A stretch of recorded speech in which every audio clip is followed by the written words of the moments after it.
All right, I'm excited to be here today. This is something a little bit new to us where we're going to, over the course of the next 2 months, we're actually going to dive into some specific practice areas. And today we're going to do family law.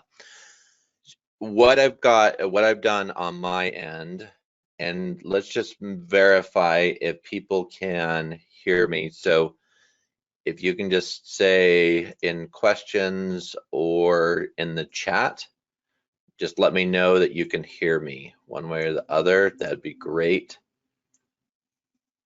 Okay, we can hear. Great. Glad you can hear me, and I assume you can see my screen. Um, the approach we're going to take to this is when we originally set up a workspace, depending on the practice area, we give you a certain set of variables to start from. And what I've done here, let me just see if I can turn off my Outlook real quick. What I've done here is I am going to take you from you just signed up for Knackly. You want to add your first document. We're going to take you through that process. And today I'm going to do I've got two documents I'm going to do. I've got an affidavit of jurisdiction and an intake. So that when we start, we're going to actually go through and fill out a fair amount of the intake. We may skip certain parts just to kind of give you more of a flavor of how it works and how you can do certain things. And then from there, we'll go into the affidavit and how that works, and also look at how can we set up a external intake in the process so that we get that set up and everything. So this will be a little bit longer training is what I'm expecting, but looking forward to going through it with you. All right, let's get started here. So first thing is I've got my intake. So, and I've got my workspace name, so I've entered it. So I just got to log in. That's my first step. I am going to do a new template and I'm just going to call it client intake.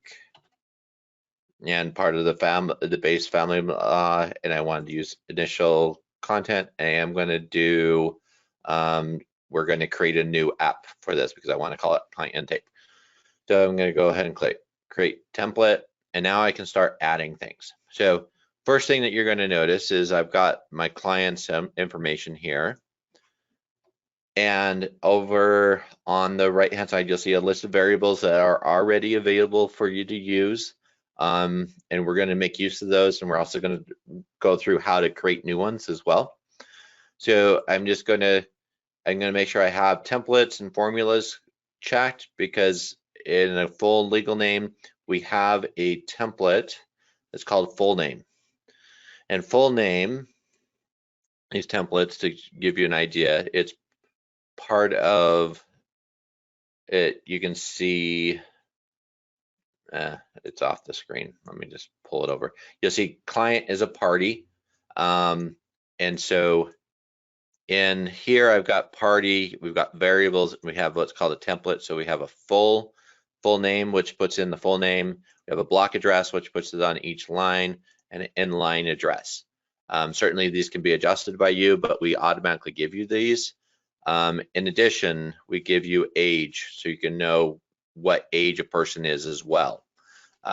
Certainly we use that when we're using minor children. We could say less than age 18 and things like that. So just to give you a quick overview there. Okay, so I've made use of full name. I can go through, I don't think I have maiden name in here, so I'm going to go ahead and add it. So I'm going to click add new variable. Now, because this is part of a party, I don't want to add it to the family law documents. I actually want to add it to the party. And I'm going to put maiden name in there. Oh, I do already have it. I was wrong. Oh, there we go. Maiden name. And then I'm going to put this inline address here.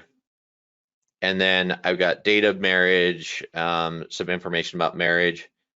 So I can look in here and see. So I've got assets, deaths, and parties, but I don't necessarily have information about marriage. So I'm going to go ahead. First off, I'm going to click save so I can get this saved. So I always like to save regularly in here. Once I click save, a thing to note is I do want to refresh because we are web-based, so we just need to make sure everything is synced between the two. And I've got this, I've got date of marriage, place of marriage. So I've got kind of what I would call it kind of a category of information. So I've got a marriage category, I've got an income and employment category, and a domestic violence category. So kind of information that's similar that can be put together. So what I'm going to do is I'm going to add a new element so I can group those together into what we call a model. I'm going to do a model, and I'm going to call the first one marriage info. And I like to use lowercase when I'm doing new elements, mostly because we are case sensitive, and sometimes I might want to use marriage info for something else. And so I like keeping that as, so I would put date, date. I got a few other things, place of marriage.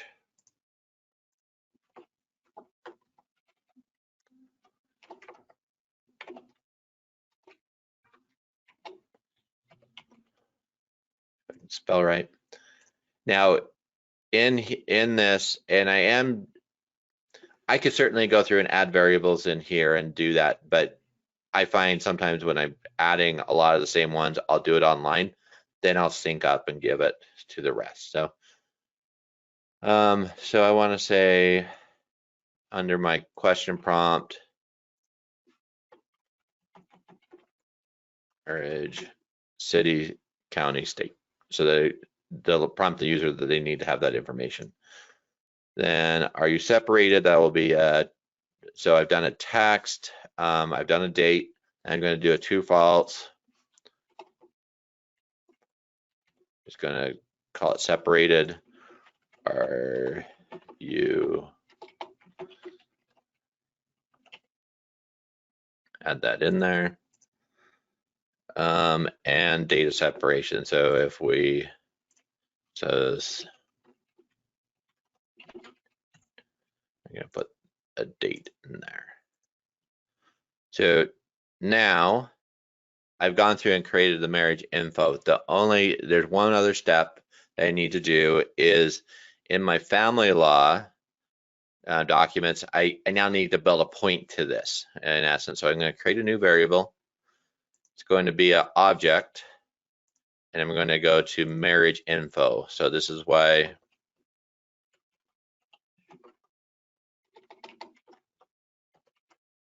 I kept it as a lowercase here, so I can do upper initial caps here.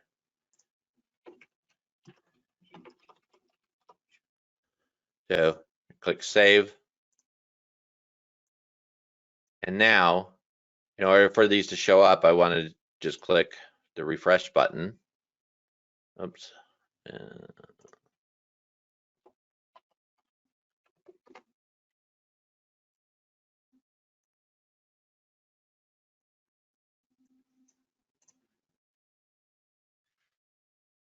Okay. And then if I scroll down, where's my marriage information? Did I save it? Maybe I didn't save it. Marriage info. Oh, there we go, marriage info. So now I can put the date in. Things here you'll see next to a lot of these, there's little dots, that's a little menu. So I can insert it with formatting. So I could put it in January 9th. In this case, since the intake, I just want to have it short and simple. Then I can put the place of marriage and are you separated? Basically, a couple options here, but what I'll do is I'm actually going to use, I'm going to use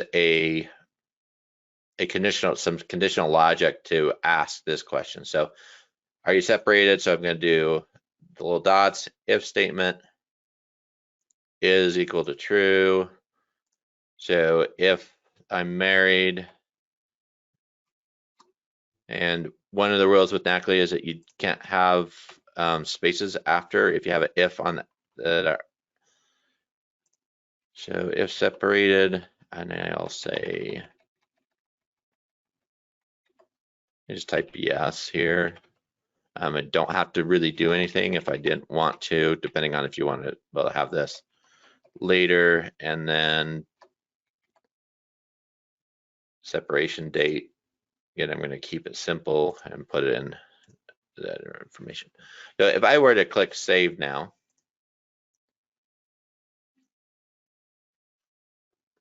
I can go online, I can see how this works. I have an app, and I'm just going to do a real quick refresh here, just make sure I got everything. But, and we have more trainings on apps, but I've got a client intake app, so it automatically created it. So I'm going to go to family law documents and create client intake. And I've got my client's information that I can go through and put in. And then I have my marriage information, so I can put marriage date, place of marriage, Idaho Falls, on and state Idaho. And then if I say, are you married? It's going to ask me for the, are you separated? It's going to ask me for the separation date. So it basically is able to populate based on the information I enter. So I'm just going to keep this up. So as I continue to add new things, I will add it. One thing you'll see, so I got marriage information, I've got a date here. So let me just address that. That information is coming from the summary template, and because it's blank, it automatically pulls in the first one. So a lot of times, sometimes I like having it pull from a variable. Other times I just put edit mar.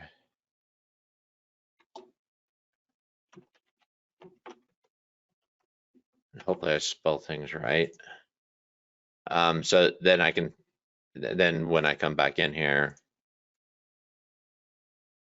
you'll see edit marriage info, and I can edit it. So, all right, we'll keep going down the list.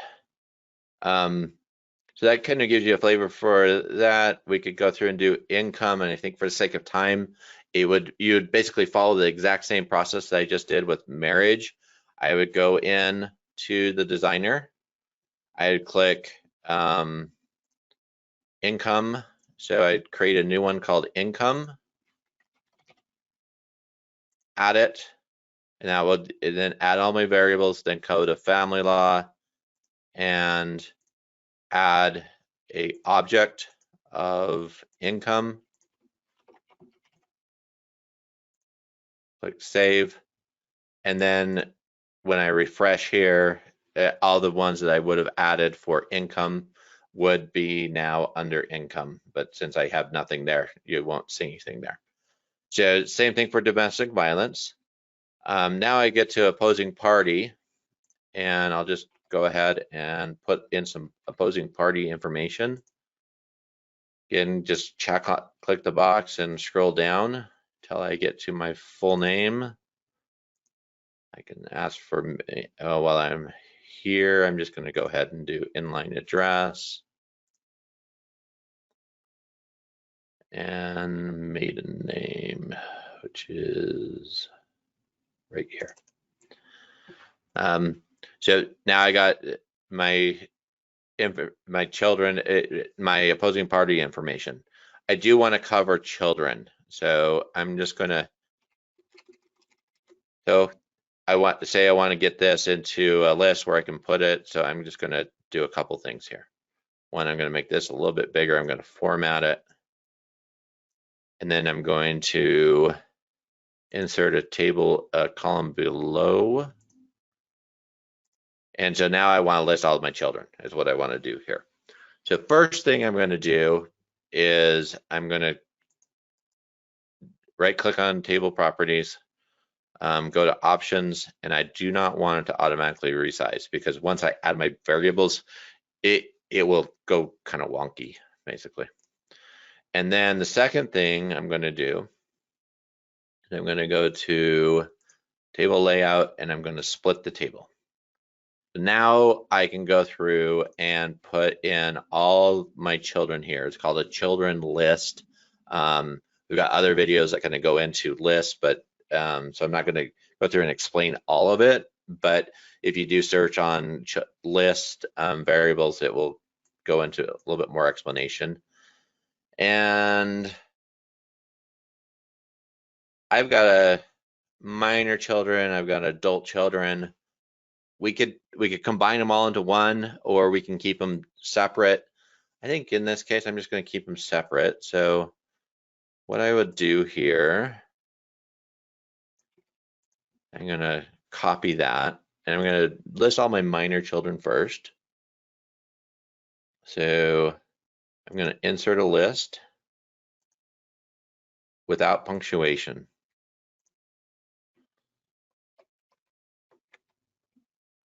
And I'm just going to do a little bit of copying.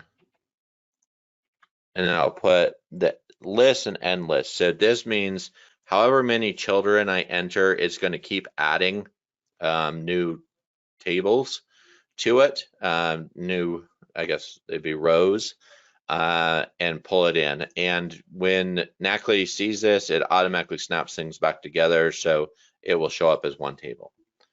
Then I can go to minor children, just do the drop down here. Again, I'm going to scroll down until I get to full name, date of birth.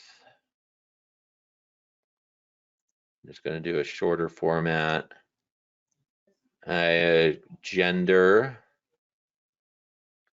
Let's see where my gender is. Gender is a selection, so I can put in this case, I just have name. And then I can put in age, and you'll see age down here that we already talked about earlier. Now I've gone through and created my minor children list. Now I want to do the same thing for my non-minor children. I can do two things. One is I could go through and come here, put a list in, but I'm gonna cheat it a little bit and show you. All I have to do is do the same thing and put in adult children. And with that, it will give me all the information I need. So if I click save,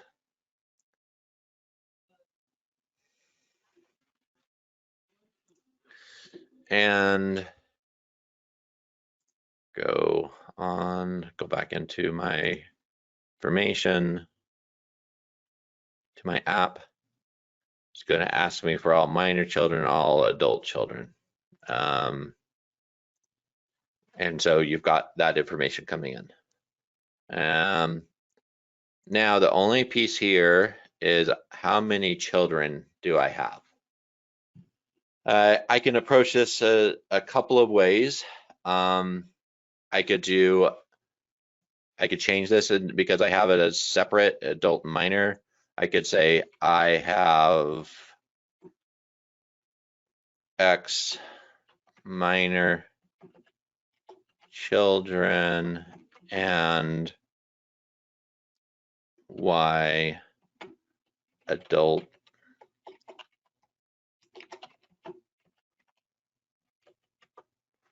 I could do that, and the way I would approach that is I would put So I got this minor children here. I would just put minor children dot length. And the length will tell me how many minor children I have in this list of people. And adult dot length.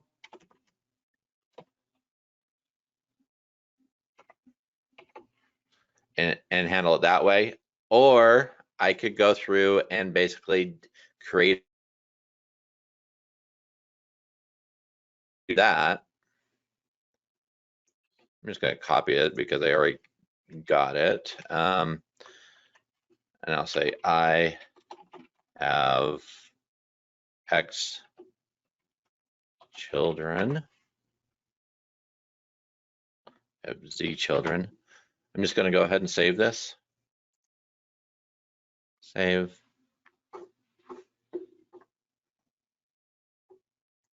And I'm going to go online. I do want to do a refresh, just make sure everything is up to date. You'll see us refreshing a lot. We realize that. And I am going to take a formula and I'm going to make it a number formula because I wanted the result is going to be a number. Number of children. Let's just say total number of children.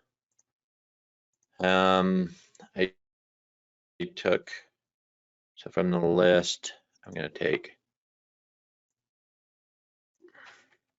you'll see basically what I'm going to do is do a plus. Now, when we're doing in formulas, the difference is we don't have brackets around it. So I will actually take the brackets off. And what this is going to do is going to take minor children, the length of it, and add it to the minor children length. And I click save. And I come back here and I click refresh. I will now have total number of children. And so now I've got my information there for the total number of children. And I click save.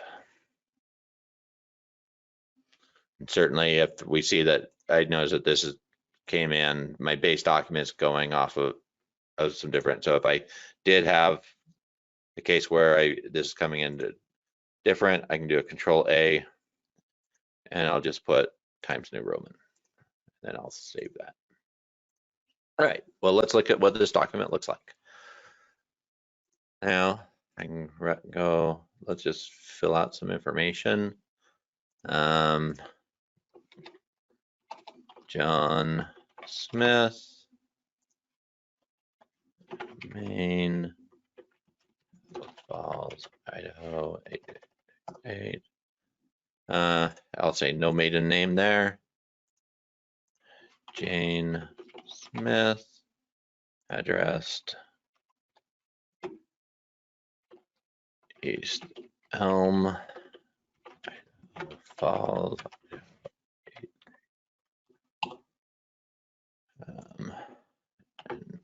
Do Jones. I'll put in a minor child, so Mary Smith. I'm not going to add everything. I do want gender. So she is female, and I can put a birth date. We'll just put a recent birth date. Again, I could combine all this into one list of children, and because I know the birth date and the age, I could actually do some calculations there. Mary, and then we'll say Harry Smith, male, 01, 25, 1996. Quite the variation there. And then let's put in some marriage information. We've already got that. Oh, let's do a separation date. It just happened. I click complete. And I can go to the client intake.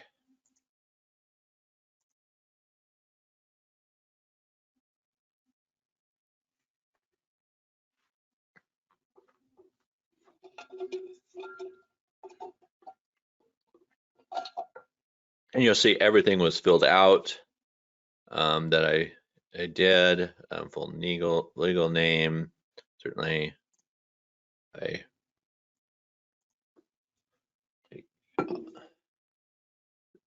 And everything that I filled out came in. You'll see I have one minor child and one adult children. I can go through and do some, I can make some changes. I'm going to show you how to do that actually on the next document, but you'll see I have 2 children and then listed the 2 children and their ages and things. So that was kind of the first document. Now let's go ahead and make it so that it can be used as an online intake.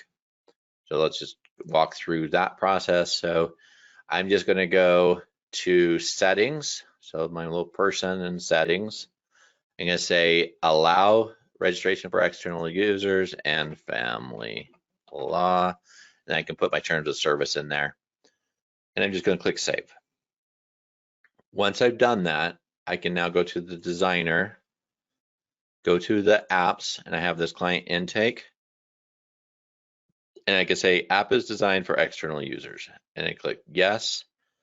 Do I want it to close, produce documents at the end? We've got other trainings that kind of go into this, but I just want to, I'm going to close it and I can put thank you in there. And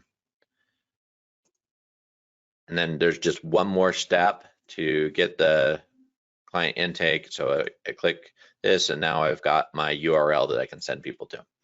And then I would, one more piece. Under groups, I usually will do an external intake group, and I just need to add a user to it.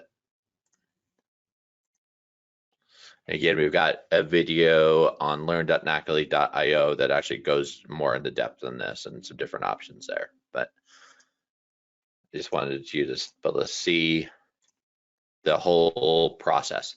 Okay, now I've gone through and I've done the initial document. Now I want to do my second document.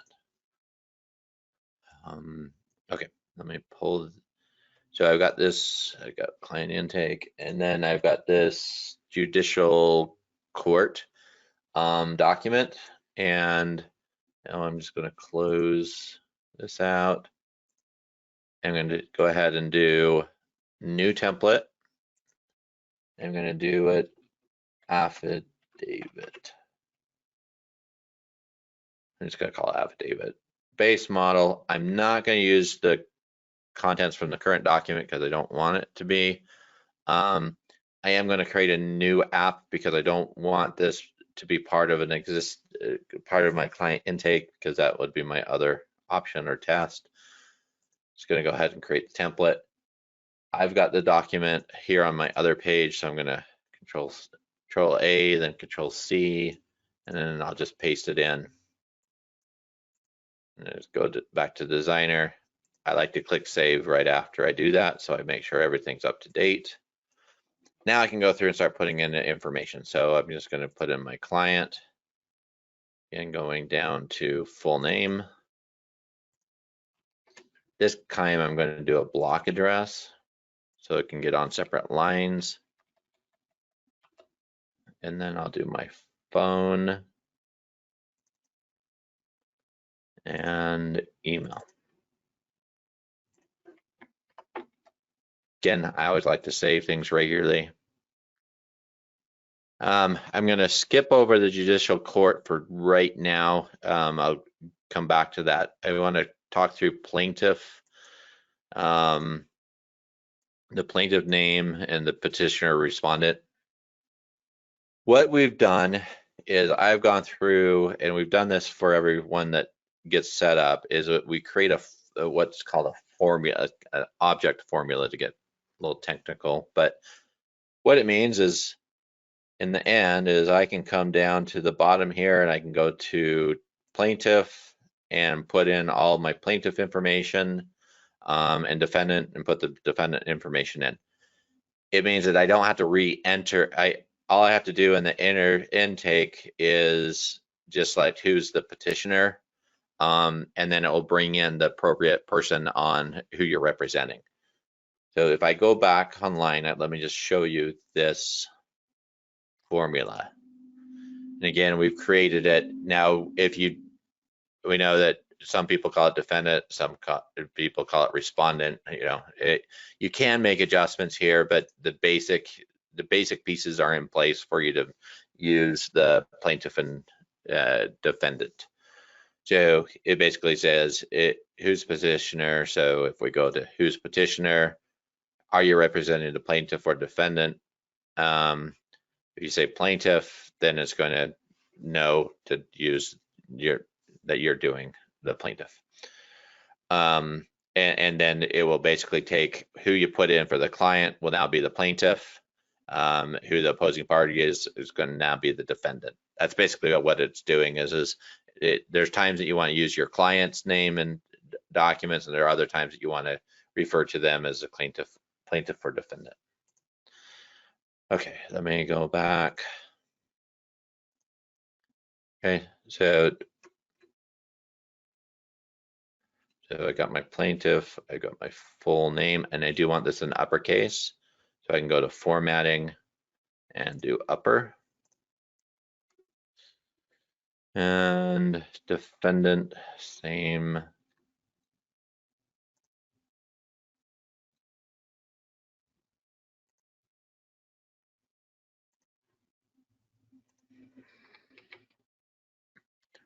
Yeah, I've got my plaintiff and defendant in there. I'm just going to click save because I like to. My name is, we're going to again use plaintiff. I wanted this, if I wanted uppercase, I would. I'm not going to for here.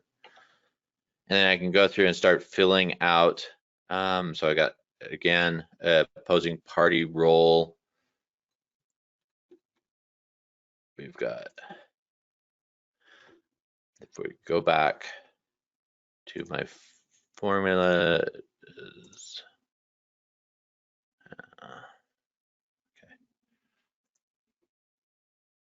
I gotta get rid of.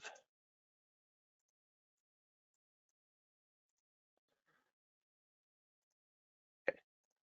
Let's take it one step at a time here. So we know what our marriage date is. And that was under, we actually kind of switched under marriage info, marriage date.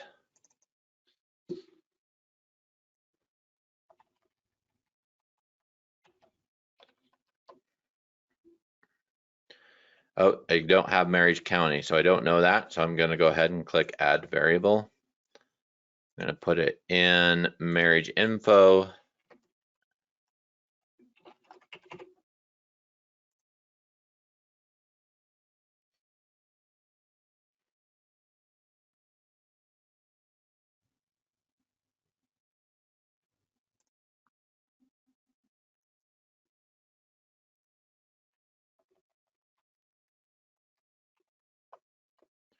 And then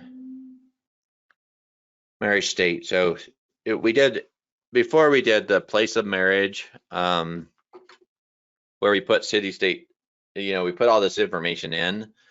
This is one reason not to do that, because you may want to use it in different ways. So I am going to do a marriage state, and I probably would go back and adjust the place of marriage to just put city, is because I have to ask other information. So marriage information. This time I'm going to do a selection.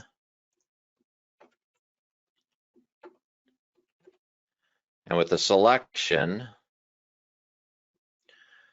I could certainly put states in here, list them, but we have created a table for you of all the states. So you can actually say a table and pull the states, and to show you where that's at, that's just right here in states.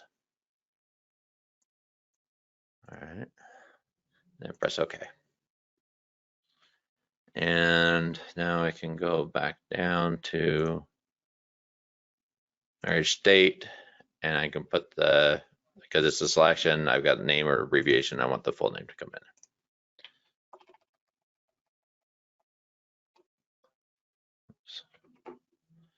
And so this would be a good example. So I messed up and erased that. If I were to click save, actually let it happen. A lot of times it will sometimes error out. It must have just, it would just not ask it, is what would happen there. And separation date.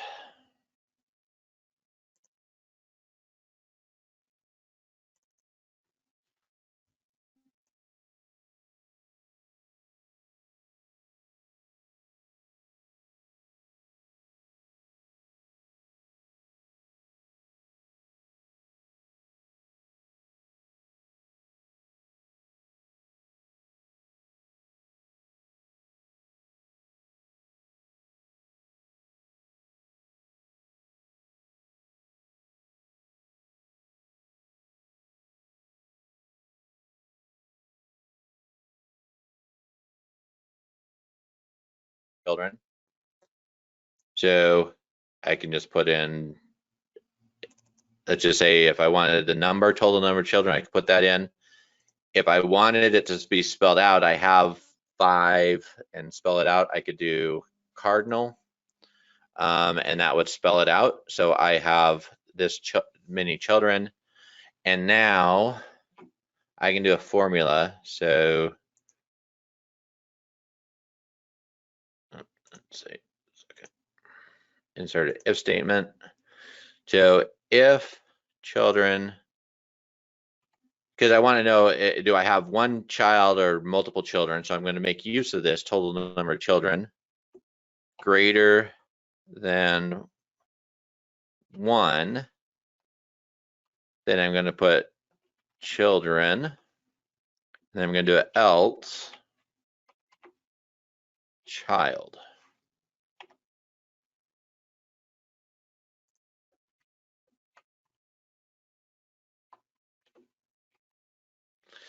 And with this, it will then put I have, and I would put actually the if right there. So I have right now 2 children. So it would bring in children because it's greater than 1. I have more than 1 child. If there were just 1 child, it would just, if we're just 1, it would bring in child. Certainly, if you have a paragraph here that I don't have any children, I could approach it this way. So let's do if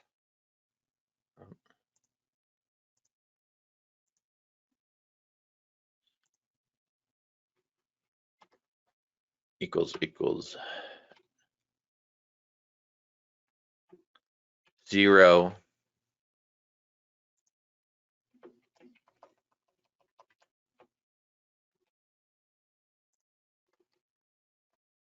and if. So if I have total, actually that's not right. If it's greater, I would do, if it's greater than 0, then it's going to bring in this paragraph. If it's 0, I don't have any children, then it's just going to bring in, it's going to skip over this paragraph. Is how that's going to work. So I'll click save.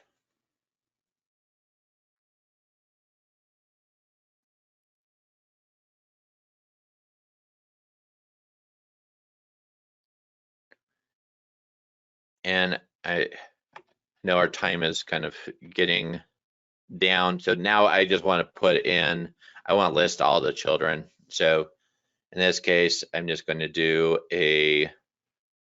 I'll put in all the people that are binary. So I'll insert a list with punctuation because I want to have an and in there. And instead of being first name,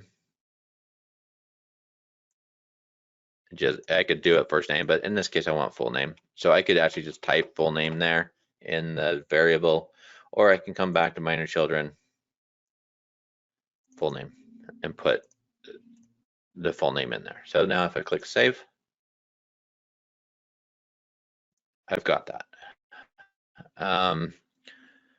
The only other thing here is opposing party role. I would want to know what that is. And so I would do a formula here. So basically what I'm going to do now is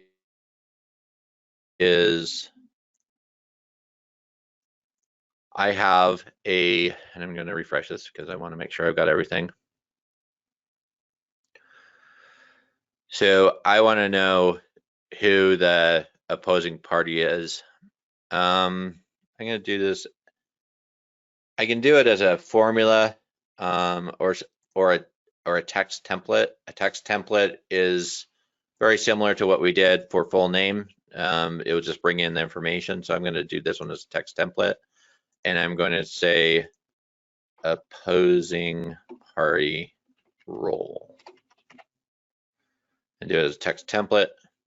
So now I can form an if statement.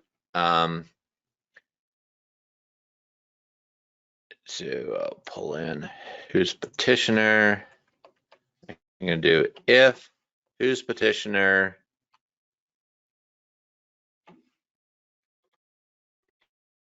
equals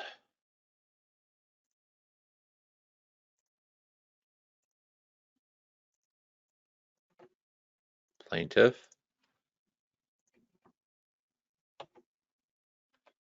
then I want to say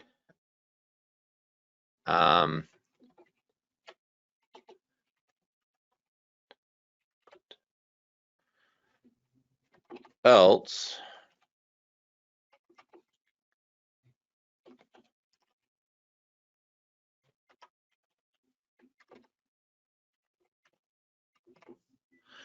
and what will happen, so if I'm representing the petitioner and the plaintiff, it's going to give me defendant. If I'm representing if I basically say I'm not representing, I select the defendant, then it's going to give me plaintiff. So I click save, come back here, do a refresh, and for opposing party role,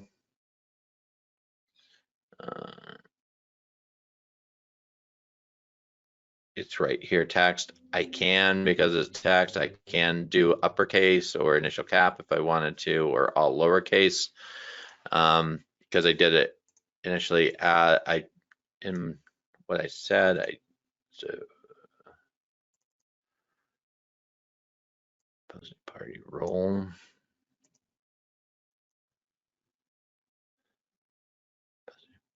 I could just as easily do a copy and replace. So put opposing party role, and then I could replace it with opposing party role and click replace all. It only did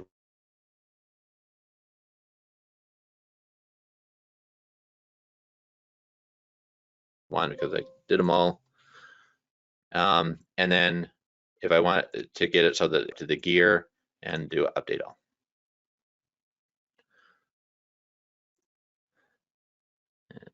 Try that again. Didn't like that I had the. Okay, so now it went there. I click save. Oh, it's because all right. I probably didn't click a refresh. Let's just copy this. This is the reason to refresh. No, it's there. Why did it not like that? Let's see.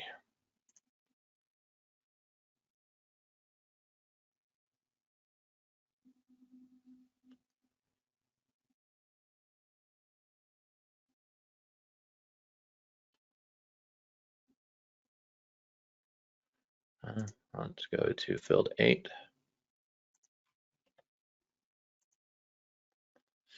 Oh, yep, it did not like that because I had 2 of them. So, oh, and it replaced is because I did replace all. That was a mistake.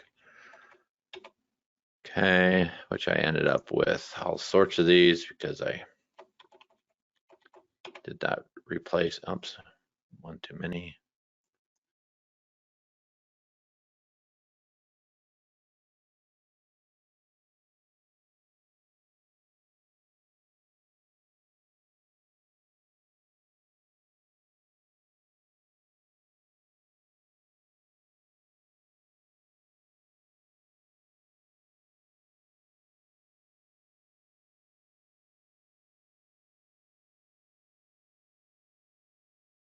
I'll now have other apps here. So I've got my client intake, so that information, and then affidavit. It's going to ask me who am I representing, marriage info. It's going to now ask me because I'm now asking for a few more things. Bonneville.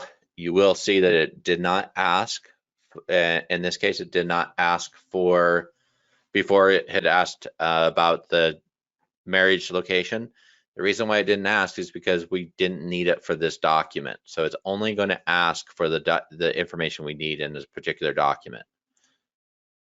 Now I could click complete and I can do affidavit. Now, one way to solve that is I could go to designer under apps and under affidavit. I could add client intake here as well. So when I have this app, it's going to basically create the affidavit and client intake. So if I come back and go into affidavit, now it's going to ask me all this other information that I needed. And when I click complete, we've got affidavit intake. Okay, that was a lot. That was almost an hour packed of information. What questions, if you have any, please let me know what questions you have. And I'll stay on to answer any questions. Otherwise, we'll go ahead and end it.